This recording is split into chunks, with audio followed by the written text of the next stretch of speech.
جو معاملات تمہاری دسترس سے نکل جاتے ہیں انہیں اللہ اپنے دسترس میں سنبھال لیتا ہے، اور تب وہ چاہتا ہے کہ تم اس پر یقین رکھو، بے حد یقین۔ وہ تو ان دروازوں کو بھی کھول دیتا ہے جن پر تم دستک نہیں دیتے، پھر وہ ان دروازوں کو کیوں نہیں کھولے گا جن پر تمہارے مسلسل دستک کے نشان ہیں۔ وہ جانتا ہے تمہاری من پسند چیز تم تک پہنچانا کب بہتر ہے، اور جب وہ تمہیں دینے کا ارادہ کر لیتا ہے تو کائنات کی کوئی بھی چیز تمہارے اور اس کے درمیان رکاوٹ نہیں بن سکتی۔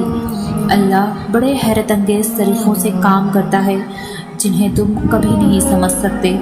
تو بس اتنا یقین رکھو کہ جسے تم اپنا اختتام سمجھ رہے ہو اسے وہ ایک حکم سے تمہارا آغاز بنا سکتا ہے۔ وہ کیا کچھ کر سکتا ہے اس کا علم تمہارے مقدر کو بھی نہیں۔ تو پھر یہ سوچ کر مانگنا کبھی مت چھوڑ دینا کہ نتیجہ اب تک نہیں آیا۔ تمہاری زندگی میں آنے والا ہر ایک امتحان تمہارے لیے بہتری کے معجزے لاتا ہے۔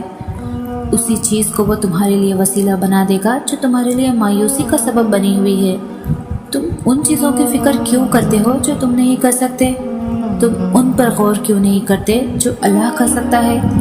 بتاؤ پھر ہے کچھ ایسا جو وہ نہیں کر سکتا؟ اللہ قبولیت کی منزلوں سے پہلے تمہیں انتظار سے گزارتا ہے۔ وہ آزمائش انہی کو دیتا ہے جس کو انعام کے لیے چن لیتا ہے۔ مانگنے کی شدت ہی قبولیت کی سب سے بڑی دلیل ہے۔ تمہاری مسلسل دعائیں تمہارا مقدر مکمل بدل دیتی ہے۔ جو باتیں تمہاری دعائیں بھی منوا نہیں پاتی وہ تہجد اللہ سے منوا لیتی ہے۔ تیرے بندے تجھ جیسے نہیں۔ بستر پر آنکھیں بند کر کے لیٹے ہوئے میں نے اللہ سے کہا، میرا ماضی ندامت ہے، اذیت ہے، تنہائی ہے، اور اذیت یاد کر کے کون خوش ہوتا ہے؟ تیرے بندے یہ جانتے ہیں، اسی لیے میرا ماضی قروت دیتے ہیں۔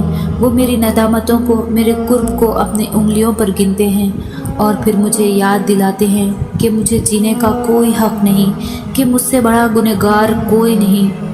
وہ سوچتے ہیں کہ ماضی کا پتہ چل جانے سے انسان کی سمجھ آ جاتی ہے، مگر وہ یہ نہیں جانتے کہ اس ماضی سے لڑنے والا کیسے اور کہاں سے گزر کر آیا ہے۔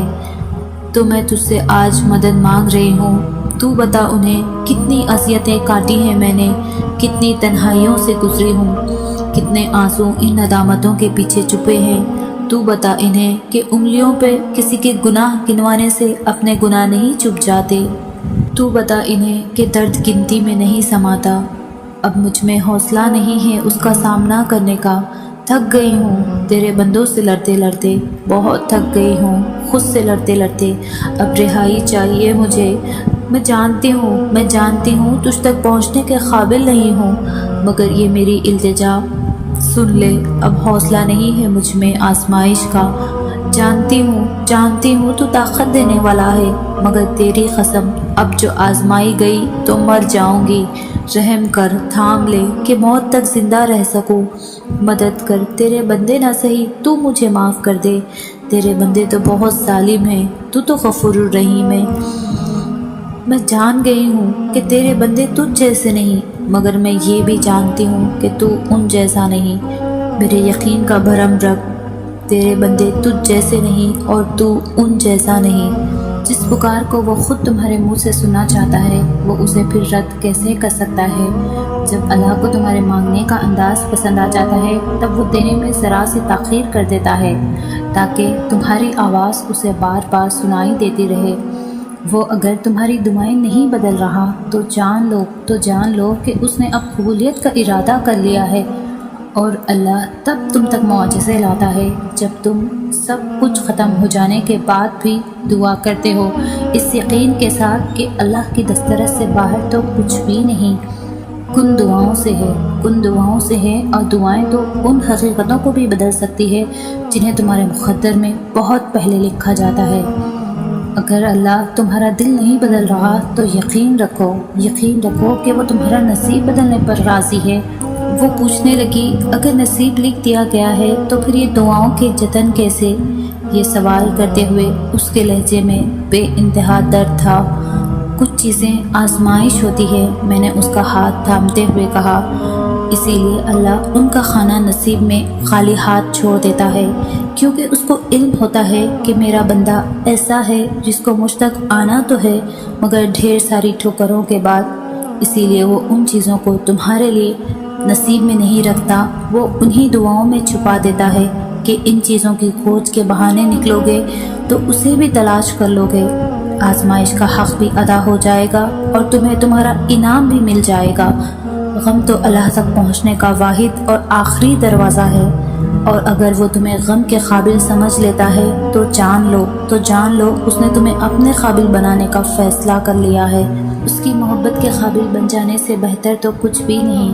جب تم درد کی حالت میں اللہ کو پکارتے ہو تو تمہاری آواز ان 7 آسمانوں میں تب تک گونجتی رہتی ہے جب تک کن نہیں فرما دیا جاتا۔ اللہ تو فرماتا ہے تم مجھے پکارو، میں تمہاری پکار کا جواب دوں گا، اور پھر وہ یہ بھی فرماتا ہے یقیناً اللہ کبھی اپنا وعدہ نہیں توڑتا، اور وہ تمہارے مقدر کو بدلنے کی گنجائش تب تک رکھتا ہے جب تک تمہاری دعائیں اس کی چوکھٹ پر بے بسی سے کھڑی رہتی ہے۔ تم دعا کرتے ہوئے معجزوں پر یقین رکھو، پھر دیکھو دعا ختم ہوتے ہی معجزہ ہو جائے گا، تو پھر یہ مت سوچو کہ جو مانگ رہے ہو اسے حاصل کیسے کرو گے، کیونکہ اس کا انتظام تمہارے رب نے تمہارے سوچنے سے بہت پہلے کر چکا ہے۔ جو تمہیں بے چینی میں مبتلا کرتا ہے وہی تمہارے لیے اس بے چینی سے تسکین بھی نکالتا ہے، اور پھر وہاں سے راستے بناتا ہے جہاں سے تمہیں امید بھی نہیں ہوتی۔ اگر تم چاہتے ہو کہ وہ تمہاری دعاؤں پر راضی ہو جائے تو پہلے تم اس کے فیصلوں پر راضی ہو جاؤ اور اس کے مقرر کردہ وقت کا انتظار کرو، پھر بھلے ہی تمہارا وجود کرچی ہی کیوں نہ ہو جائے، وہ تمہیں پھر سے یوں سمیٹ دے گا جیسے تم کبھی بکھرے ہی نہ ہو۔ مگر خود کو سمیٹنے کے لیے یقین لازم ہوتا ہے، اور جب تم یقین رکھتے ہو تو اللہ تمہیں یوں سنبھال لیتا ہے کہ پھر تمہیں گرنے کا خوف کبھی تک نہیں کرتا۔ وہ الجبار ہے، وہ ہر ٹوٹی ہوئی چیز کو پھر سے جوڑ سکتا ہے، جس کا جڑنا تمہاری نظر میں ناممکن ہے۔ ٹوٹے ہوئے دلوں کا ٹھکانہ اللہ کے سوا اور ہے ہی کہاں، بس وہی ہے جو انہیں جوڑتا ہے اور ان زخموں کی مرہم بنتا ہے۔ اگر درد رات بھر سونے نہیں دیتا تو جان لو وہ منتصر ہے تمہارا، اور اگر اللہ تمہارے مقدر کا فیصلہ تمہارے ہاتھ میں بھی تھما دے تب بھی تم اپنے لیے وہ نہیں سوچ سکتے جو اللہ نے تمہارے لیے سوچ رکھا ہے۔